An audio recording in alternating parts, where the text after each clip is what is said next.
You know, what does a coffee shop owner know about this? No, we are much more than our labels. Now, what you've been listening tonight is what I call old politics.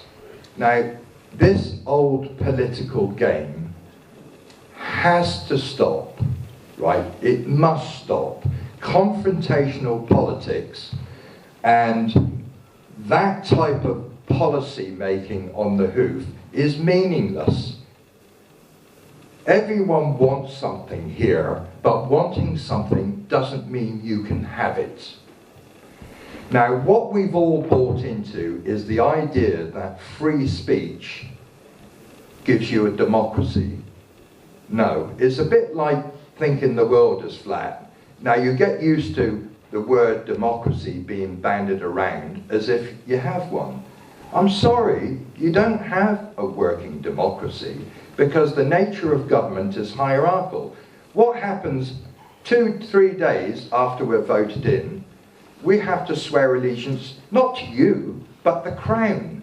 Now, when I say the Crown, and I have nothing against the Crown, but the Crown is an organisation which is also hierarchical. Now, that gives the ability for those people at the top to exercise their authority to people below.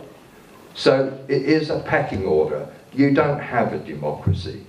Now, I really want you to understand that, because you might have free speech, but you certainly do not have a democracy. Now, this was plainly seen when there was 19,500 signatures handed to them against GST. All they did was tear it up and put it in the bin, because the authority, which is hierarchical, leaned on their states members to vote a particular way. Perfect example of where you come last. So that's where we are with democracy. It's not important what these people say. It's not us that's important, it's you that's important. But without a democratic system, which is accountable and transparent, you haven't got anything. You're going to have to put up with this for another 2,000 years, if you don't wake up. Now, I've said this 3 times before, and I've got the hang of why you haven't supported me. It's taken me a little while, but to get back to what I want to deliver to you first, each government department must have a searchable database showing every payment that they make. Now, what that will give you is the ability to evidentially understand what the government is doing, because the payments are what they're doing, not what they say they're doing. Now, that will get rid of a lot of mismanagement and misappropriation of funds that could be dearly used in other directions. For once, we have accountable government. That's the first door to open. From that first door of accountability, other doors will open.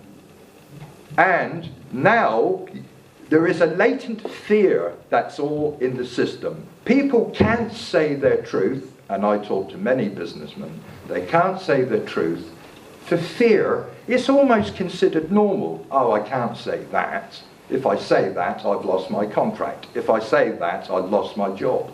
Well, Jesus Christ, this is 2014. You know, we can't carry on like this. And I'll tell you another reason which is exceptional, which we can't carry on. Governments around the world who are not, they're no more transparent or accountable than here. They're just the same, right?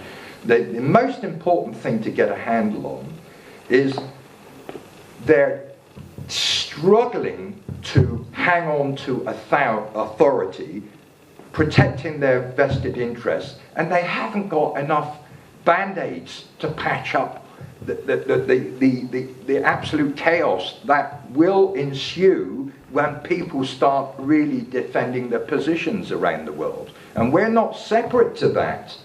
So the reason why I want transparency and accountability is not to catch anyone out. I don't want it retrospective, but please do allow the truth to be a guiding light on policy making. Now, I've got a lot to give and a lot of ideas. For instance, the left pulls one way, the right pulls another way. Well, if I ran my business like that, I'm dead in the water. Why? Because people want to protect their interests. Because the reason why you haven't voted for me before, the 30% vote, when you put the X on the box, you don't trust the truth. You do not trust the truth to look after your cash, your interests. Now that is quite damning.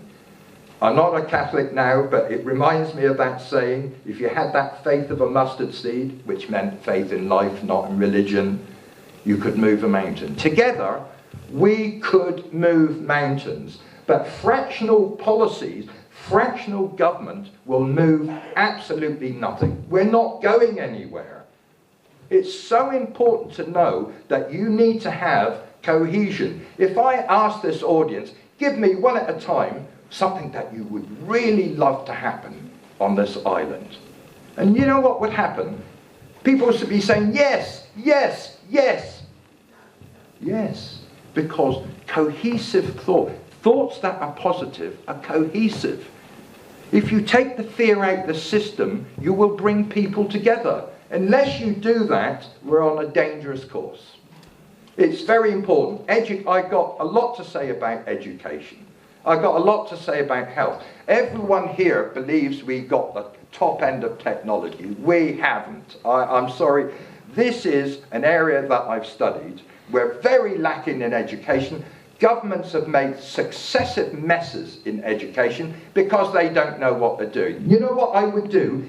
Each ministerial job, this is what I would do, but you might come to this yourself if there's a democracy. Every government ministry I would have elected by you, the people.